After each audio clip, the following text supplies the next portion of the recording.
Abot mahigit 1 milyon ang kumpirmadong booking sa eroplano na manggagaling sa NAIA ngayong Semana Santa. Ang ilan, sinamantala ang biyahe habang hindi pa nagmamahal ang fuel surcharge. Nakatutok doon live si Jonathan Andal. Jonathan! Emil, kung makikita mo sa likod ko, marami-rami na yung mga pasahero dito sa NAIA Terminal 3. Pero sa lagay na yan, medyo kumonti na yan kasi kanina, mga bandang alas 6 ng gabi, dagsa po yung mga pasahero dito. Yan po yung check-in counter ng dalawang airlines dito sa NAIA Terminal 3. Sabi ng ibang mga nakausap kong pasahero, 4 o 5 oras bago yung kanilang flight, nandito na sila. Nanginginig si Richelle nang lumapit at manghingi ng tulong sa amin matapos i-offload ng immigration officer kaya hindi nakasakay sa eroplano pa Hong Kong. First international trip niya sana ito na ginastosan daw niya ng 40,000 pesos at itinaon niya sa Semana Santa. Hindi naman ako mag-TNT doon. Kasi taga-probinsya po ako. Gusto ko lang talaga ma-experience ng first international travel. Solo tourist lang siya at meron anyang return ticket, hotel booking, payslip, bank statement at pera. Pero ang hinanap sa kanya, affidavit ng taong magi-sponsor ng kanyang biyahe, pati passport nito at dokumentong patunay ng ugnayan nila. Pinagalitan pa ako, sabi niya, wag na kasi per compliance na daw. Dapat may kakilala daw ako doon. Because self-sponsor lang po talaga.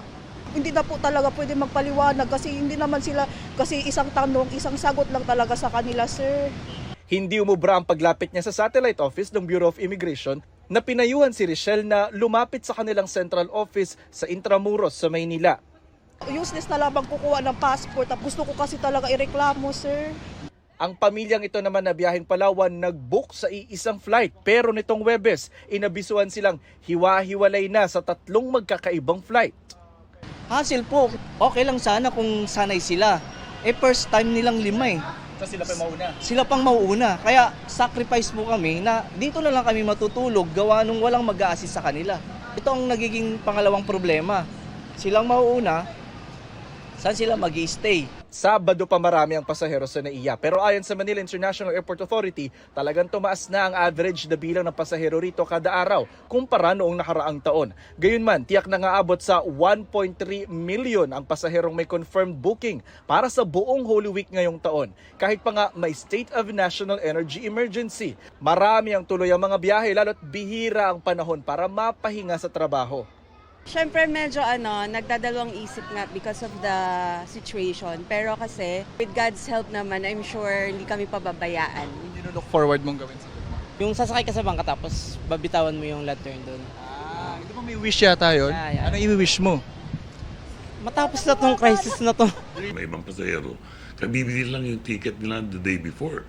So, ibig sabihin, hindi pa masyadong ramdam yung taas ng presyo. Sinasamantala rin ng ilan habang hindi pa nagmamahal ang fuel surcharge sa mga flight na hiwalay pa sa mismong pamasahe. Magiging level 8 na yan mula April 1 hanggang 15 o hanggang mahigit 6,000 pesos sa international flights. Pero posibleng tumaas pa yan. Baka umabot tayong level 15. Hindi natin masasabi. Possible kasi tumataas ng presyo ng jet fuel. Iyan naman yung surcharge na yan, iriliwanag ko lang. Hindi yan base fare. Tiniyak naman na raw sa MIAA ng Philippine Airlines at Cebu Pacific na may sapat silang jet fuel sa susunod na 3 buwan.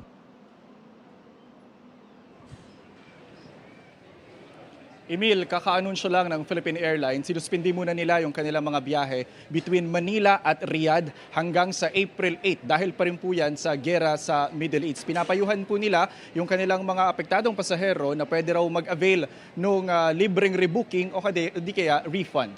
Yan muna ang latest mula rito sa NAIA Terminal 3. Ako po si Jonathan Andal. Nakatutok, 24 oras. Maraming salamat, Jonathan Andal.